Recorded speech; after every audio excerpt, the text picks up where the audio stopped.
everyone, and welcome to another episode of Convos and Cocktails. I'm your host, Lungile Thabethe. This is the show where we drink, we learn, we laugh, we chat shit, we do a lot of things.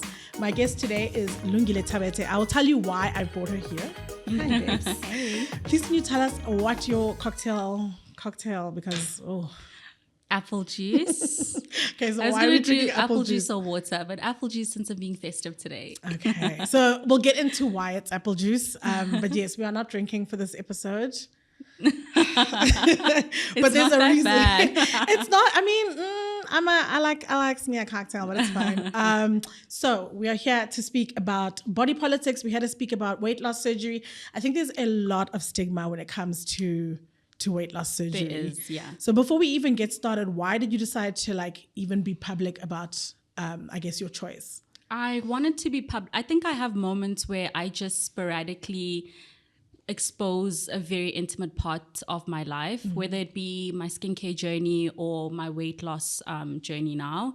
And with my weight loss journey, I just realized a lot of people don't talk about it. A lot of people don't talk about their struggles in losing weight or struggles in gaining weight, whatever it may be, and the reasons why you're struggling to lose that weight, whether it be medical or whatever. I know locally when I was doing my research before I did my surgery, I wasn't finding a lot of people talking about it in South Africa. It was more like in the States or wherever. And I was just like, let's talk about it. It affects all of us, so why not? I think for me, one of the things I noticed when people speak about surgery, and this is also including your BBLs, and which is completely different, but is the judgment from especially Black people. So did you experience any people sort of coming at you like, why don't you just go to gym? Why don't you just eat? No. I did. But you know what? It wasn't as hectic as I thought it would be. Okay. It was mostly positive, which was surprising in a very good way. The people that did have judgment or the bad judgment towards it was because they hadn't listened to the other or saw the other post where I had uploaded as to how I even came to the decision of getting the weight loss surgery. Yeah. Okay, so let's speak about that. First of all, what is your relationship with your body been? Because we do have body positivity where people are like, I'm like this and this is the way I am. And, for me, I've fluctuated my whole life. And there's very moments where I've been my biggest and I truly wasn't happy. I can't say that I was everything is positive all the time. Exactly, I wasn't. And I decided last year to make hella changes, to get to this point. So what was your relationship like with your body? And when did you feel like something very, very drastic or different has to happen? So I'd always been regarded, and I say this in relation to my friends at school or my sisters, I'd always been regarded as the bigger, chunky, chubby girl throughout my life. And when I look back at pictures, I realized, I was actually quite skinny. Oh Why my God, right? Yes. 5 years from now even, we'll be like, wait, I was so skinny. What was wrong? Yeah. So I'd always been regarded as the chunky kid. And that's kind of been the relationship that I'd had with my body where I was accepting of it. I was comfortable in my body, even though I was bigger than my sisters, for example, it was fine with me. It only became a problem when I realized, okay, now it's affecting how I walk, it's affecting my feet, I'm swelling from the time I'm up in the morning, and all of that, all of the health implications are what made me go the route that I did. Okay, so now you've decided you want to do weight loss surgery, or in fact, what was the decision between weight loss surgery or saying, all right, I'm going to get a trainer, I'm going to so I tried that. Okay. And I think that's why people were more accepting online of me doing the surgery, was because I literally made a list of all the things that I tried. I tried every single diet that you can think of. I tried cutting out carbs and all of that, completely no carbs. I've tried that. I've tried multiple trainers, and I wasn't trying a trainer 1 month and then I'm done, for long periods of time. But it wasn't working. The most amount of weight that I would lose would be about 5 kgs, and it would be spanning over a period of 6 months, which was ridiculous because I was going to gym at 3-4 times a week and eating well as well.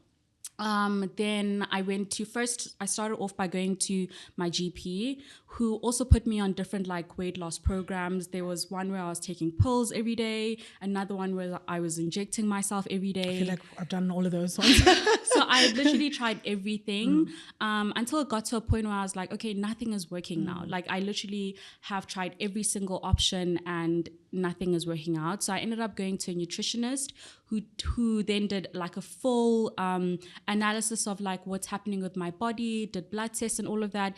And then she found a couple of things. So one of the major things that gave me a wake-up call was my visceral fat, which is the fat around your organs. Okay. The scale is like 1 to 12 or 1 to 20, and mine was at the maximum. Okay. So that basically means it could be a 30, it could be a 40, we don't know, but the scale ends at like a 20. Hectic. You know what I mean? Okay, yeah. And that puts you at a risk of a heart attack. And I was like, I'm not even 30. There's no way that I could be at a risk of a heart attack at this age. She also found out that I was insulin resistant, which basically means that your body like stores every single carb or whatever, and your cells don't function properly. So how your cells should function of like letting absorbing the nutrients and everything else, letting it go, and then your body naturally discards it. My cells were not functioning properly because of that. Yeah. All right. So I think the other thing that people also don't realize when it comes to kind of the choices to do different things other than training is that people have PCOS, people have insulin resistance, people have hormonal imbalances. There's so many reasons why weight is not easily lost by different people. There's some people who can train, eat, and girl, I feel you so much. They're training, they're eating, they're seeing no results and being like, what the hell? I'm doing everything right. Exactly. So what is you Googling or you hearing from friends, like, who is this person? And like, how did you decide, okay, this is the exact option? Because even with weight loss surgery options or non-invasive options, there are options. There are options. So how did we decide on what is it called? Gastric sleeve. Gastric sleeve. Vertical sleeve gastrectomy. Okay, Dr. Thabethe. How did we decide on this procedure? And was it recommended? Was it Google? Yeah. So initially I thought about doing liposuction because I thought to myself, okay, because I wasn't exposed to like different types of like weight loss surgery. You know, growing up, you'll see on TLC, there's like different bariatric surgeries that they talk about. My 6,000 pound life. Exactly. There will always be somebody who's my 6,000 pounds. Exactly. Like, that's not me. Can't relate. So I thought about doing liposuction, but I thought to myself, okay, I'm going to do liposuction. It's going to be at specific areas.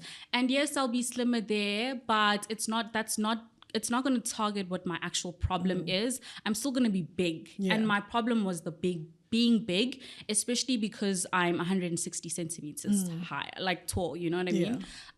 So then I did a bit more research, and the place where I was going to do the liposuction, I then spoke to the doctors. I was like, what are these are my actual problems, you know, this is what I'm actually struggling with. What is your recommendation? And then they suggested bariatric surgery. Okay. You know, I actually did the same. I was like, okay, I'm tired. For me, it was like specifically my stomach. I was like, I'm happy with my legs. Like, okay, I got an arm or two, but that's okay. Like, I'm in my 30s, the boobs. But when I went to my doctor, he was like, look, we can take this off, but that you need to like the whole. Exactly. So go to gym for a while. I went and then away for a while, and now I'm like, okay, I still want to do the tummy tuck, sir. Just by the way, now that I've lost the other weight. But now you found this doctor. So you go and you do like what is it called? A consultation. Yeah. Yes, so it's English. actually a network of doctors. Okay. And they network of doctors because they do different things. So initially I was obviously in contact with the doctor that was going to do the liposuction. But then he then put me in contact with the bariatric surgeon, who then did my vertical sleeve. And that's how I got in contact with the doctor. Okay. So now you're telling your people, like, I'm going to go do this. Like, first of all, there's prep, right? I mean, I know there's a lot of the times people call it the shortcut. And that's what I hate the most, is because I did research before this interview. And I'm like, first of all, you have to be this certain weight and you have to show a lifestyle of commitment before you can. So now you've set up for this operation. Like, what is the getting getting ready process? What is the stuff you have to do before you can get to the operating table? So obviously they go through, there's an entire list of like questions that they ask you before you even get to the hospital where they do the physical examination. But they're asking for your BMI, your current weight, and all of that. And then there's the diet part, which is a pre-op diet. It's quite strict. It basically is preparing your body for the amount of calories that you're going to be consuming post surgery. And it's dependent on the doctor how long you're on that pre-op diet, but it's extremely important. It also allows you to be able to shrink your liver so that they're able to maneuver around your insides, essentially, for them to be able to do the surgery properly. So yeah, that's basically what you need to do prior. Yeah. But now, are you not like scared? I mean, I think surgeries are so invasive. Like, going under, like, what? Are you not like shitting your, shitting your pants? Literally. I was so scared. I was also scared because like I traveled alone. Where was this? No, it wasn't in South Africa. It wasn't in South Africa. Because I did get a question. I'm going to ask you a couple of questions from our followers, but people were like, okay, so we all have to go to Turkey, or is no, this, no, I don't. So I did it in Turkey, and there's reasons why I decided to do it in Turkey, but you can 100% do it in South Africa. I know in Johannesburg they do it at the Lifestyle Hospital in Waterfall. But there's specific hospitals that do bariatric surgeries in South Africa, but you need to be a specific size also. Exactly. So I did also actually last year want to do this thing, and I was like, you know what, I've seen lipo saying no, then I must do this. But at the time they were like, you need to be this specific size. And it was bigger than I was. So I was like, now I must gain more in order to qualify. Weight. Didn't make sense, right? It's also extremely expensive in South Africa. It's like more than double the amount as well. So yeah, but the reason why I decided to do it in Turkey, and I don't remember the question exactly, but well, actually, just basically why Turkey I did it in Turkey because number one, I had seen other people that had done it there, and I didn't know anyone that had done it in South Africa. I also wanted to do it with surgeons that I actually trusted and had done the research on, and I guess I just didn't trust. Did you know people who had done this specifically with the doctors that you went to? Yes. Yes, specific people. And also people that had done other procedures with those network of doctors. Okay. Yeah. Please, can you put me on the BBL network? Because my God. I got you. So, you go, and then how long is this that you're staying there? I mean, is it like, because the recovery you do still in Turkey, or you came right back? Like a week. They basically tell you need to be there like 8 days after surgery. 4 of those 8 days you're at the hospital. They're monitoring you. They're making sure that everything is fine, that the surgery went well, that you're managing your pain and all of that.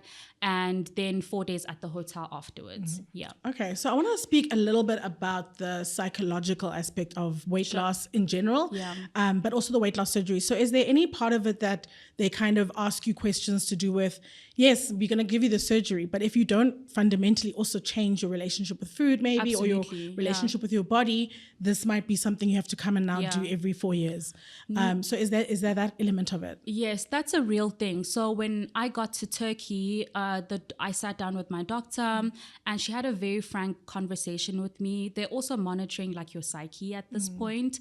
And if they feel like you're just using it as a get out of jail free card, whatever, they're not going to do the surgery on you, But she had a frank conversation with me, and she was just like, this entails major lifestyle changes. Obviously, we had spoken about this before, but then again, like in person, major lifestyle changes, how you eat, your relationship with food.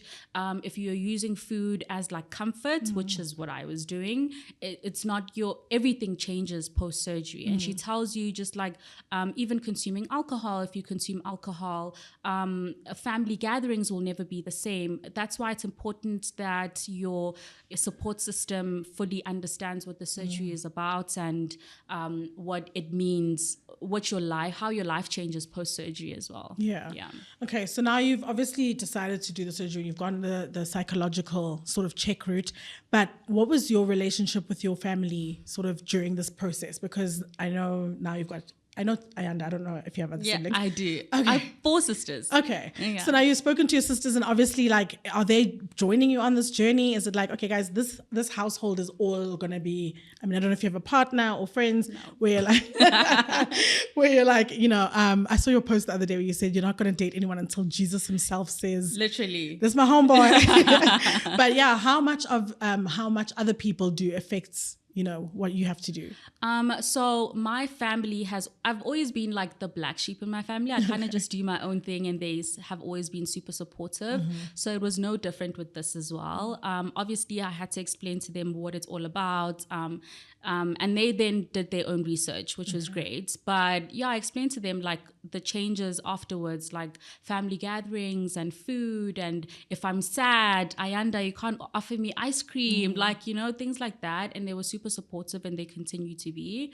In terms of partner, I was actually seeing someone at the time, and they couldn't travel with me to Turkey. And I just felt like this is such a big change in my life, and I need that support. And if you can't support me through this time, then you're not someone that can be a fixture in my life. And then we ended up separating. So yeah, but like it's important that the people around you like fully support you, and they fully understand like what's going on.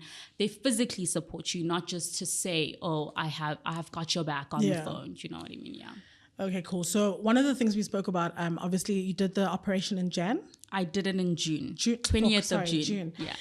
How long is you've got a diet or a certain thing that you have to follow post-op. Yes. How long is this? Is this a life thing? Is this for 6 months? Or, because obviously you can't just pick back up McDonald's or ice cream like you said. Absolutely not. So how long is the strictness of the diet, and how strict is it? It's extremely strict. And so, okay, cool. How long the diet is. It differs. Immediately after surgery, so at least the first 24 hours, I couldn't consume anything. Okay. No liquids, no solids, of course, like nothing at all. And I think it's just because they had just cut you up. Yeah. And that's just how it goes. Then after the first 24 hours, then you start like it's basically like sugar water. Okay. And that's basically what you're eating for like 3 days at least. And only after that, then they move you to like a clear broth. And you're on this clear broth for a couple of days as well. So at this point, you've then left the hospital. Now you're at the hotel. Okay. So this hotel is also like kind of staffed by nurses? Or? Yes. Okay. So it's like people that it's partnered with the hospital essentially. So by the time you're at the hotel, you're basically still on like a clear liquid diet. So essentially after the operation, you're on a clear liquid diet for about a week to like a week and a half before you move on to a broth. But you're essentially on soft foods for about 4 weeks. But in those soft foods, then you start introducing like maybe like chicken, soft vegetables and things like that. But your body really tells you what it wants. And the main thing, which I'm still struggling with right now, is you can't eat and drink at the same time. Okay. So if That's a very black thing though. And just in general, this thing of chewing it's not a thing that other people do. Right?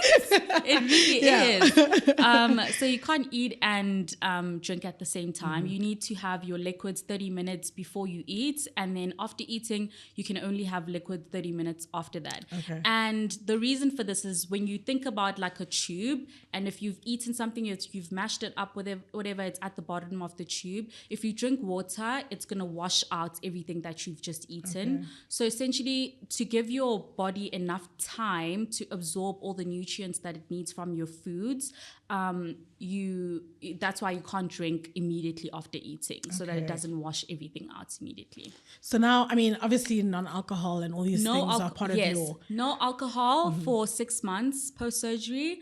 No December, bread. is that included in your 6 months? Yes. What a festive, okay. No bread for like the rest of your life, essentially.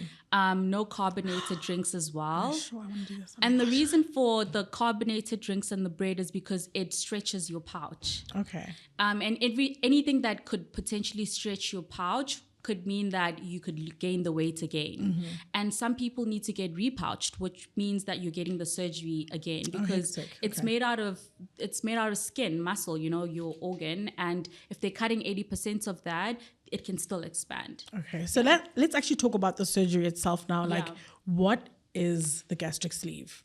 They cut away basically the doctors are cutting away 70 to 80% of your stomach. Okay. And in cutting away 70 to 80% of your stomach, it removes the ghrelin hormone. We don't know what that is, but it sounds provocative. It's the hormone that's responsible for like controlling your hunger. Okay. So you don't get as hungry as often when they remove like that part of your stomach. And yeah, because they remove such a huge piece of your stomach, you're not able to consume as much as you were previously. And in that way, you lose weight. Okay. Yeah. So now, I mean, when you have this operation done and you've now got the post-op diet, when you're not going to drink, is yours to not drink forever or to not eat certain things forever? Like, how are you going to introduce your normal life or a bit of your normal life back into your routine? Yeah, over time, the first like couple of months, obviously the muscles of your stomach are still like contracted, so they're super like stiff, and you're not able to take in as much food. But over time, it relaxes, and you can the amount of food that you're able to eat gets a bit bigger. But I do want to continue drinking. Listen, I like my cocktails too. Also, after the 6 months, I'd like to go back to like drinking alcohol. It's just that apparently you're not able to drink as much as you were before. Like your tolerance is almost zero. I mean, if you go 6 months without drinking, I'm pretty fucking sure. Also, I think there are ways where it's like, people will be like, oh, you can have dry white wine. Maybe not so much the cocktails and the ciders. Yes. So, But your doctor does tell you that. Like when you're having the consultation, she does tell you, or he does tell you that there's certain, if you are going to drink, maybe you can drink like 1 glass of wine a week. Okay. So it reduces. A week. It was like, easy for me. It was easy for me because I was already like not a major drinker. Okay. So I was just like, it's okay. I can survive 6 months. Yeah. Remember, it all continues over on the socials at @lesego_tlabi. Now let's get back into convos and cocktails. Okay, so I've already asked you some of these, but what are the risks and the side effects? Or potential side effects? It's like normal surgery side effects, like bleeding, hemorrhaging. I can't really think of a lot of others. I think I wasn't as focused on the side effects. I was just like, I'm doing it. Take it. I don't care what's happening. If I die, I die. If I die, I die. Okay, cool. So someone says, I'm seriously considering... Yaibo, I just moved from the question, so sorry. Seriously considering gastric surgery to reverse metabolic syndrome and insulin. Does it work for that as well? Do you know the answer? Do you know what? I think, by the way, she's not the surgeon. I'm not a doctor. She's actually just somebody who had it done. So some of these questions might be a bit... Yeah, I would say definitely consult your doctor. And because each case is different, like... and how the surgery is going to affect you post, depending on like what you have on the onset. Yeah, it's different for each person. Okay, so I saw the other day you posted, I think you went for a hike, and I'm not sure if this is post or pre, but your relationship with your body seemed different, or your mind, or, So do you think, because obviously it's just been like a month and a bit after surgery. Yes, so there can't be that much that's changed, although I'm sure there is. I've lost like 13.5 kg. My bad. I know. So how do you think now psychologically, because we've spoken about the relationship with food, but just the relationship with your body, with yourself has changed, and I kind of will continue to change with the weight loss? I was saying this to my sister just the other day, that more than like feeling lighter physically, I feel lighter emotionally, and I don't know how, and I'm also more appreciative of my body right now. I think before I was taking for granted like the weight that I was at and how healthy my body was. But as I go back to being a healthier version of myself, I appreciate my body a bit more, and I'm more like, I'm lighter on myself when it comes to like my fupa or whatever. Like it's okay. If I have dimples, whatever, it's okay. I know that my body is going to continue to improve. I'm going to continue to get healthier. And that's what's more important to me right now. Okay. So then, I mean, so obviously you think that the relationship with your body is... It's so much more positive. Okay. Like so much more positive. I think I was also like, as I was getting bigger and I was not able to do, well, I was doing stuff about it, but nothing was changing. It was kind of putting me in a depressive episode. And I would find myself not being like cocooning myself, like just staying at home. I wouldn't want to go out. I wouldn't want to go to events. And that obviously like directly impacts my work as well. And yeah, I didn't like that version of myself. Yeah. Okay. So I mean, the last year I've also changed significantly in how I look.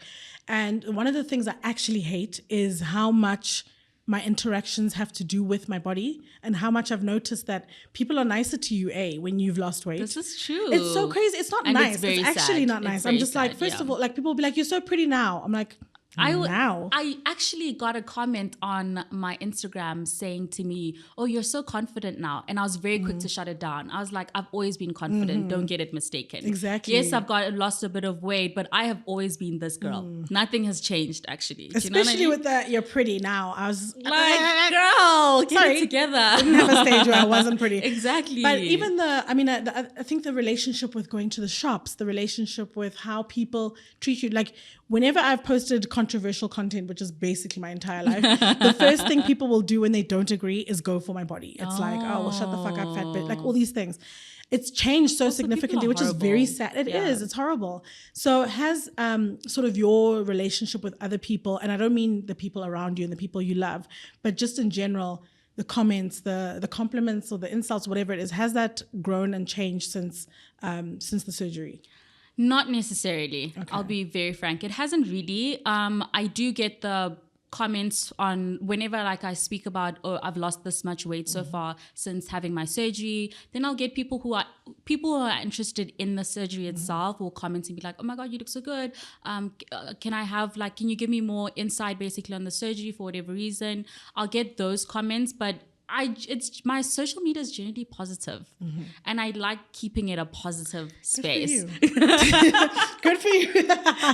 Okay, so this question, I guess I also don't know if you can answer it. I'm not sure if you want children in the future. This is not something you have to answer, but somebody is asking if these kinds of procedures affect fertility or chances of pregnancy, if it's something that someone should rather explore after they have children. Actually, apparently, when you lose weight, you become your chances of getting pregnant are higher. Okay. They go higher. I do want to have children. I know. I do want to have kids later. I've always said I want at least one child, and if I'm like extremely in love, I want to. Okay. But after having the surgery, they suggest that you try to conceive for at least 2 years after surgery. Okay. Firstly, because your body is still adjusting to the size of your pouch, but also because when you get pregnant, you need to gain a certain amount of weight in order to sustain the pregnancy.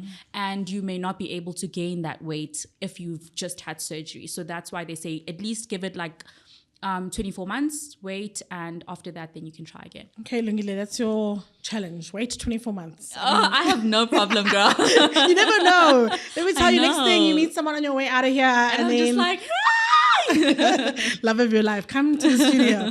Okay, so is the procedure covered by medical aid? I know that weight loss surgery is not technically cosmetic in the same way that maybe a boob job or a breast enhancement, or a BBL is, but is it covered by medical aid, or is it still seen as cosmetic? So I think it would be dependent on your specific case, how big you are. I'm sure a certain portion of it would be covered by medical aid. Since I didn't do it in the country, I had to pay cash. Everything was out of pocket. Yeah. Okay, well, I know. Is it generally expensive? I'm not sure if you've kind of researched other surgeries or other methods, but compared to the others, is it quite expensive, or compared to which? Kind of like the other bariatric surgeries. I think they all range around a similar fold. My surgery was 3,100 euros, which is about 60 plus K. And that's kind of generally what it probably is here now. No, it's over 100K here. Not 100K. Yeah, over. I think it's probably 120. I'm not sure. That's but very it's expensive. definitely way more, way more. Okay. Yeah. So someone's asking, did you feel the need to justify having the surgery in comparison to perhaps going to gym? I kind of did. I think I just expected people to be negative about it.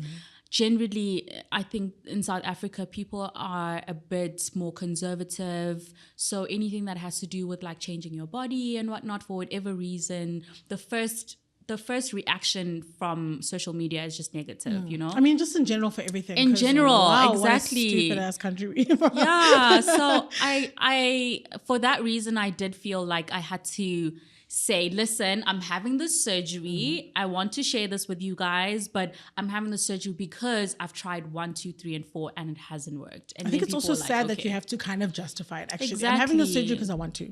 Yeah, period. And that's okay. Also, you know? Because it's my body and it's my money. Exactly. That's why. Okay, so I'm not sure if this is ever a worry you have, but followers asking, are you worried that you may become too skinny? I've seen some patients look a bit gaunt after surgery. That's a genuine concern, and I've kind of had it. I want to lose a lot of weight though, because when you lose the weight, you lose a ton, and then your body regulates itself, so you gain a bit more. Yeah. So when in the gaining a bit more, I want to gain a bit more and still be comfortable, like be a normal weight. I don't want to lose too much, so I guess it is a worry. You can't really, at some point, you can't control how much you're losing. Yeah, at least for the first year. Yeah. After that, you're settled. Okay. Yeah. And the emotional impact of the surgery, like what are some of the things you weren't quite prepared for going in that have now since happened? I wasn't prepared for, I knew the food situation would be completely different to what I knew before surgery. I didn't realize it would be as hectic as it is, because for in the first like 3 weeks after surgery, I couldn't eat anything. Like I could only eat soup, and even then I couldn't eat a big bowl of soup. I could have like a couple of spoons and you're full. And in my mind, it's not possible that I'm full right now. I've not finished my soup yet, you know, but literally just 2 spoons and you're done. I wasn't prepared for that. Okay. I wasn't prepared for that. And another question says, do you ever feel the need to kind of police or limit your eating around the people that know you've had the operation just to prove that you've changed? No. Okay. Not really. You're also still I at the don't point care. Whatever. you're still at the point where you can't eat that much. Yeah, I'm still physically. figuring it out. Yeah, I'm still figuring it out. And if I can't do it at that time, it's okay. The people around me understand. Yeah. Okay.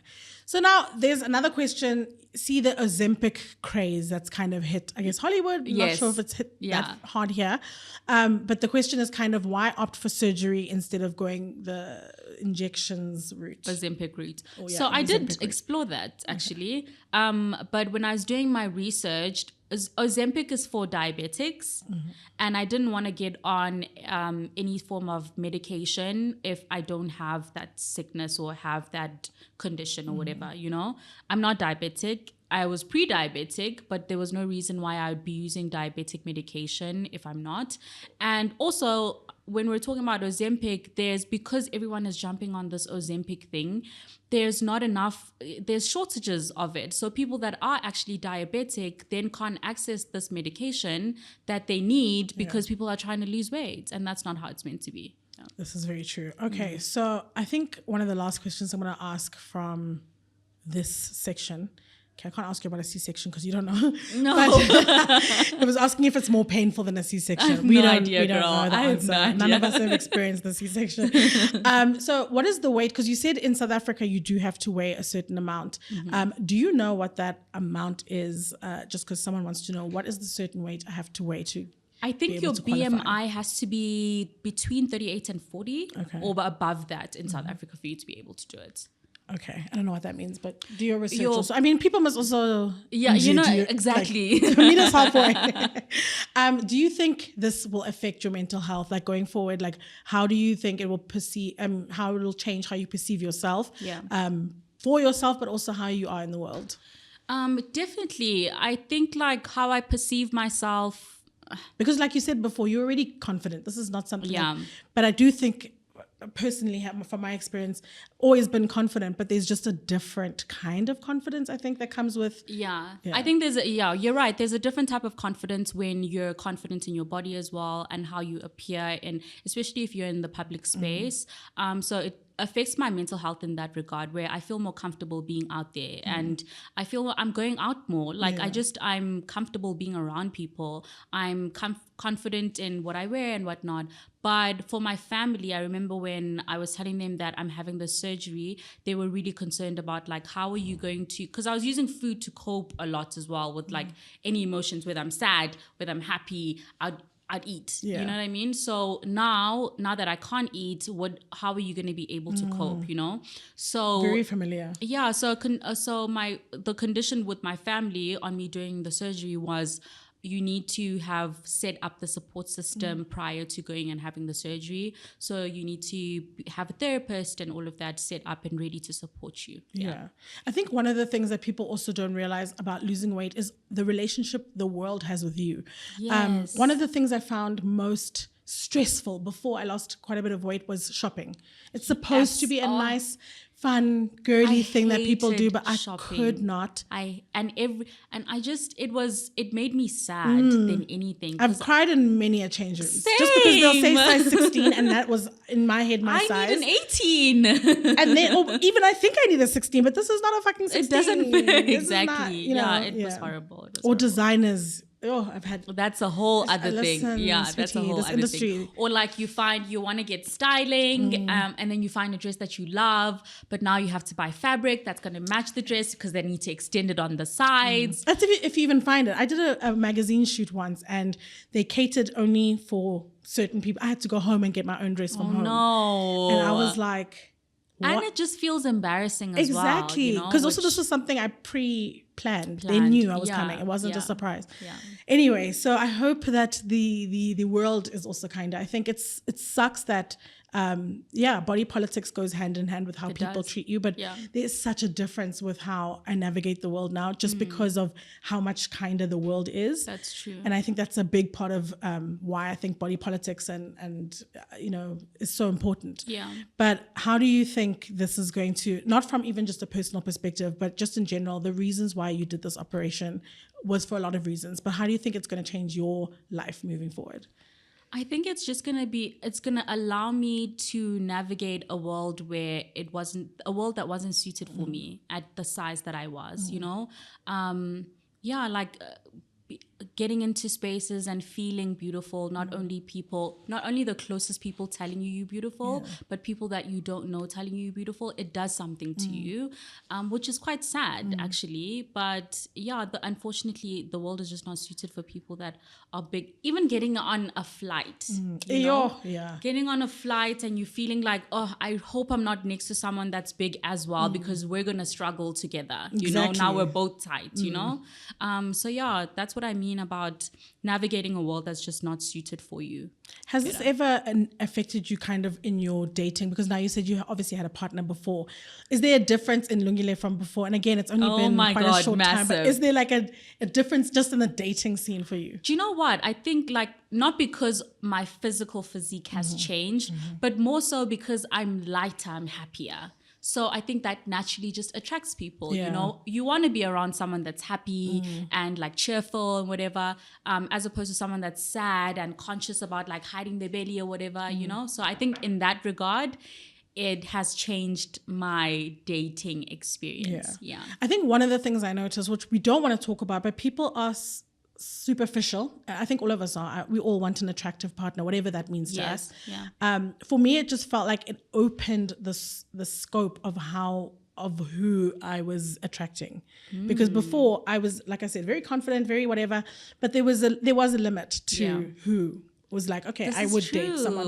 It's you like put yourself at a specific level and you're just like, oh, I'm not, maybe you want a specific type of guy, but you're not able, you feel like you won't be able to attract and also they have like a lot of outward biases, because I've been, I've had conversations with people where maybe they met online, they've gone on the date and the person has been disappointed because actually your face was really pretty, but you didn't put body pics. Is this what you really look like? Yeah. Just terrible kind of anecdotes and experiences. So when that does happen, it opens up the door. Although you don't want to date someone who'd like, I'd only date you at this weight because that's horrible. Shit might change. Yeah. But yeah, it's just for me, the world's kindness to me has been very eye-opening, but very heartbreaking at the same time, because I also don't want the first thing that everybody says to be about the body, and it is. Yeah, unfortunately. And it kind of makes it like shit, like I don't want to Really, gain guys? weight, but like really, is this all? Like, I know. if I'm like this, I'm cool, pretty, and if I'm not, then I'm invisible. Yeah. Do you know what? Anyway. In my previous relationship, and this is like me doing those random things where I just open up a lot. But in my previous relationship, I remember there was when I was telling like my guy about having the surgery, he kept saying this, and he said this a couple of times. He said to me, when you've had the surgery, don't leave me. And I thought to myself, wait, do you think I'm with you because like I feel a certain way about my body? Which made me feel like, I'm not sure about that. You know, I don't know about what do you mean by that, you know, which is quite sad. Yeah, I had a conversation with Wendy on season 1, and we spoke about guys will also assume that just because you are bigger, you feel a certain way about yourself, and therefore you're willing to put up with more shit. Yeah. Like they'll be so shook that you'll either say no to a date with them, or that you'll be not willing to put up with as much mess. Yeah. And that's really crazy. Yeah. Anyway, Lungile, thank you so much for answering as many questions and being as open. Can people come to your Instagram? Like, are you willing to answer the questions that they have for you? They can. If I'm doing a Q&A, then I'll answer. Otherwise, I might not always. Okay, cool. So you can go to Lungile. It's Lungile Thabethe. Lungile Thabethe, yes. No underscores and Nothing. full stops. Okay. Just me. Cool. What do you want from now and the next 6 months, just post-surgery, for your body, your mind, and your soul? I just want to live a happier version of myself. Like I've worked so hard to be where I am in my career, in my personal life as well, just like with my mental health as well. So I just want to live in that. I want to be the happiest version of myself. I want to go out. I want to really enjoy life. I want to see life. I want to travel. I want to be with the people that love me and care about me and care about my well-being. That's all I want for myself right now. Personally, what I want for you is to shake your ass on a yacht in the phone. Period. But thank you so much for coming through, Thank you for your apple juice. Yes. Yes. Cling cling. Okay. This has been another amazing episode of Convos and Cocktails. Please follow Lungile Thabethe on Instagram. Do you have an X account? I almost said Twitter. Just follow me on Instagram and YouTube. Instagram and YouTube. And if she's doing a Q&A, she'll answer your questions. Do not disturb her otherwise. But it's been amazing. Thank you for coming, and thank you for tuning in. Season 3 Convos and Cocktails, produced by Lesotho Tlhabi and WMG, and recorded at Vodcast TV Studios. Remember, this podcast is streamable on Spotify and other major streaming platforms.